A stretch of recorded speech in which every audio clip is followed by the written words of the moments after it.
This is a custom chromoly frame that I bought. If you've been watching my channel, you probably know who the fabricator is. Very well respected in the BMX industry. And I found a possible issue with this frame. It's really minor. I'm not going to talk about the builder because I truly believe he does great work. And also, I could be wrong about what I'm about to talk about, which is frame alignment, and I'm going to show you that in just a second. So I'm going to lump this together, this video, and I'm going to be checking the frame alignment, and I'm going to be using these tools that I built based off a RJ the Bike Guy video. So I'm going to be using those and those to bend the frame, and then I'm going to be cleaning the frame. This black stuff is, some people just call it carbon or decarb or oxide. And this black stuff on the frame right here happens during the heat treating process. It's a decarburization process. I don't know that much about it. And you're supposed to remove it any place you're going to be working on the metal, so where the welds are. And that's why you see it cleaned here and here and here and here. It's not cleaned very well, especially on this side. I've seen other frames, other custom frames where this is all cleaned up. Anyway, for today's video, I'm going to be doing frame alignment, cleaning the frame, and I'm going to be using sandpaper. These Scotch pads come in different coarseness. And then this steel wool. This is a special steel wool that has little to no oil in it. So if you're ever going to like paint something and you need to use steel wool, it's good to try and find that. It's like denatured steel wool or something like that. And then when I'm all done with that, I'm going to use this product. This is a steel frame protector. And you just spray it inside the frame. Just shake the frame around. Just try and spread it as much as you can. So I'll be spraying it in here, obviously. Probably won't do the head tube unless there's a hole. Oh yeah, there is a hole in there. So yeah, I'll try and spray down in there. I might even use like a straw or something to kind of bend and get it down in there. Because there's no holes in here, which is very strange. I've had a lot of frames and there's usually holes in there connecting where the tubes connect. There's none up here either, or up here for the seat tube or the chainstay tubes. I don't know if there's any for the seat stay tubes. I can't tell, honestly. I'm gonna have to shine a light down in there. But there are holes right here to access the chainstay tubes. And there's holes right here to access the seat stay tubes.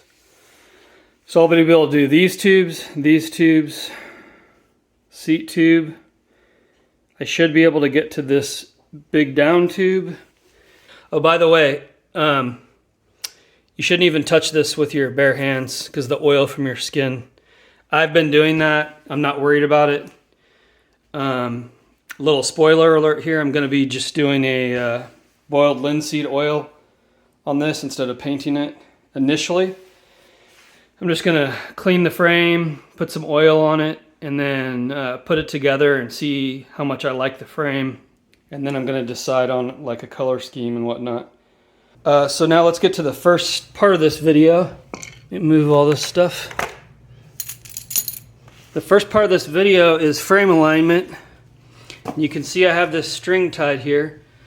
RJ the Bike Guy has a video on this. This is like the least expensive and easiest way to check frame alignment. Digital caliper here. I already measured from one side. So what you do is you tie the string around the end and you tie it around down here through the dropouts. and this string is tight. I used a special knot here. I don't know what it's called. So you can see that this string is tight all the way around on both sides. So the string is not drooping. And now what you do is, it's very simple. You just measure from the seat tube to this string. And if this frame is perfectly straight, that distance should be equal. Now I'm going to show you what I get. So on this side, on the right side, which will be the drive side for me, it's 29.2 millimeters. Now when you go to this side, I'm putting the digital caliper right up against it, just like I did the other one. You can see there's a gap right there. I did this 3 times with 3 different pieces of string and 2 different rulers, and I got like 1/4 of an inch when I used just a regular ruler. So that means that this side of the frame is 1/4 of an inch further over than this side. So to make it even, I need to bend this. What I'm thinking in my head is, again, I'm not an expert at all. I think I need to bend this one 1/8 of an inch and then remeasure. And then I'll probably need to bend this one 1/8 of an inch. But I do remember when I put the rear wheel in there, it was really hard to get in. So I'm thinking if I just bend this one 1/8 of an inch, I might not even need to touch this one. So I'm going to bend this whole side of the frame using just a 2x4. I'm going to bend it just a little bit at a time until this measurement is basically even on both sides. Then when I'm done with that, I'm going to use these tools. These clamp on in the dropouts, and then you can use this gauge right here. You'll see, and I'll post a link to RJ the Bike Guy's video below. And then we'll check the alignment on these rear dropouts, and then we'll also measure the spacing to make sure it's 110. Okay, so I'm not going to film myself bending this with a 2x4 because I'm just going to have to get some weird angles, and I don't even know how I'm going to do it yet. RJ the Bike Guy did it on a bike stand, but my bike stand's not that great a quality, and I think it would just fall over probably. So I'm probably just going to lay this on the ground and just try and get some leverage on it that way. So I will be back after I hopefully get this aligned, and then I'll show you the measurements. All right, I just want to do a quick update. I'm a little more than halfway done aligning this frame. So if you remember, this space right here, from here to here, was 29 millimeters. And now it's 31. This was the side that was too small. This was the side that was too big. And now you can see it's just barely over. So if this is how the frame was to begin with, I wouldn't even have messed with it, because that's like 1 millimeter, 1 to 2 millimeters. But I have another issue, very minor. So as it stands right now, this side here is only about 1 millimeter further spaced out this way. But now look at this spacing on the rear dropout. It should be 110, and it's 113. So what I need to do is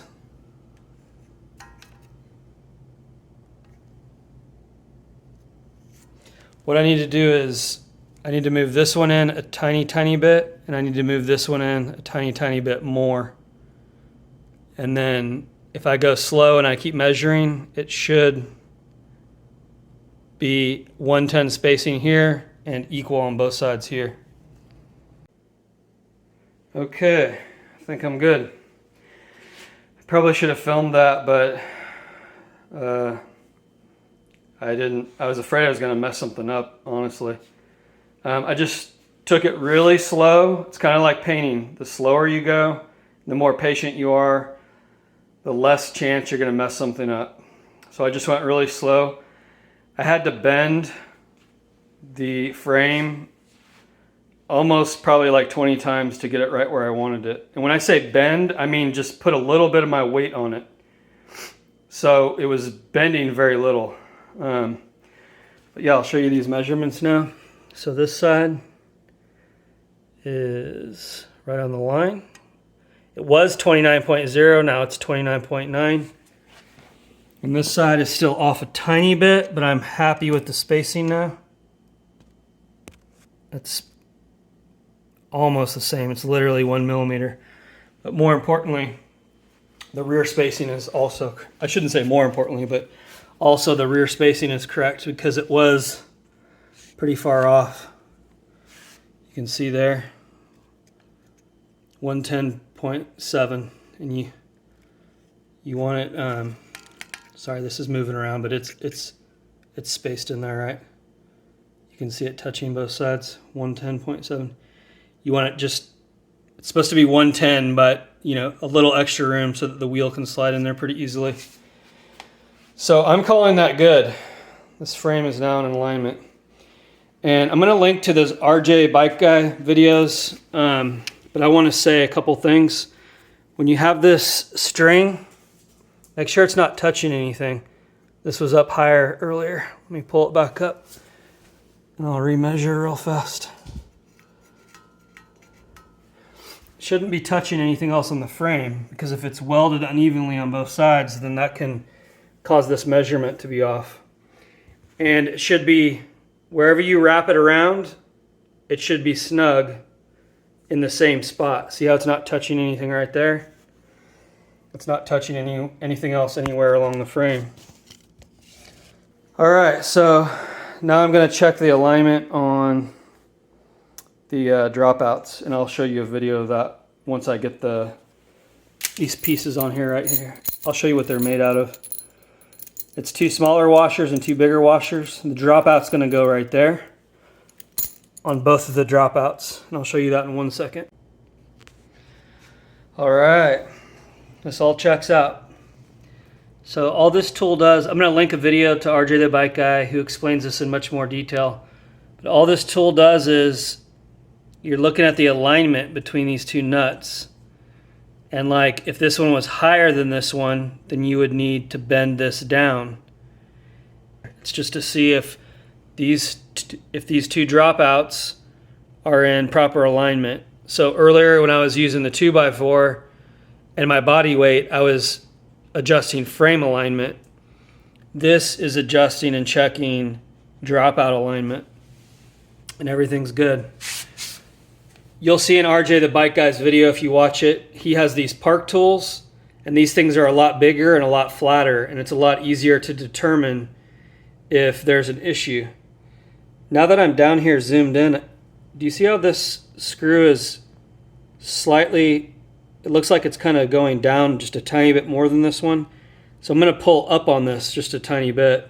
But I want to end this video, or this section of the video, one more time. I know some of you are following me and you're watching this build and you know who built this frame. His welds are amazing. I don't think there was anything wrong with this frame, quote unquote wrong. I've seen videos of his jigs and they're amazing. They're very, very professional. So he's not eyeballing this stuff. He has very professional jigs. He uses good steel, he uses good jigs, he's an amazing welder. In my unboxing video, I showed these welds in detail, but I'll show a couple more here in case you didn't watch that video or you don't want to. So this video is not about the frame builder. I'm not saying anything bad about the frame builder. It was very, very minor, the adjustment that I made. I didn't even need to make that adjustment. I'm just a perfectionist, and I figured while there's no paint on the bike and I don't have to worry about scratching it, I might as well just check everything out. I've checked the bottom bracket cups and they're fine. I checked the seat post size, it's fine. I checked the headset cups and they're fine, the head tube. And now I've checked all the spacing. I also measured these chain stays. I measured on the inside of the frame, I measured from here sorry, I measured from here in a straight line to the end of these dropouts, and they were identical on both sides, so I know those are good. So these chainstay tubes, they're identical. The dropouts are identical. I measured to the end of these tubes and the end of the dropouts, and they were identical. So that's all good. Yeah, so this guy really knows what he's doing. I'm not even going to entertain any comments about the builder at all. So say hello. Say hello. Before I forget, and I'll probably put these in the descriptions, but they're kind of important. First of all, bending a frame like this is only for a steel bike frame. You cannot do it with aluminum or carbon. You'll more than likely crack them. So yeah, steel bike frame. And then I think I mentioned this, but I just want to state how extremely important this is to go slow and be patient. Most of what you're bending are from these weld points. So another thing I wanted to say is, obviously do this at your own risk. If you have a warranty on your frame and you have an alignment issue, if I was you, I would contact the manufacturer instead of trying to sort it out yourself. Because if you start pulling and bending on your frame and you crack one of these welds, you might have issues with the manufacturer, especially if they find out what you were doing. So yeah, be patient, go slow, and if you break something, it's on you. But yeah, if you have any questions, feel free to message me. In all honesty though, I'm gonna point to the RJ the Bike Guy videos, and those are the best videos that you're gonna wanna watch. All right, y'all take care.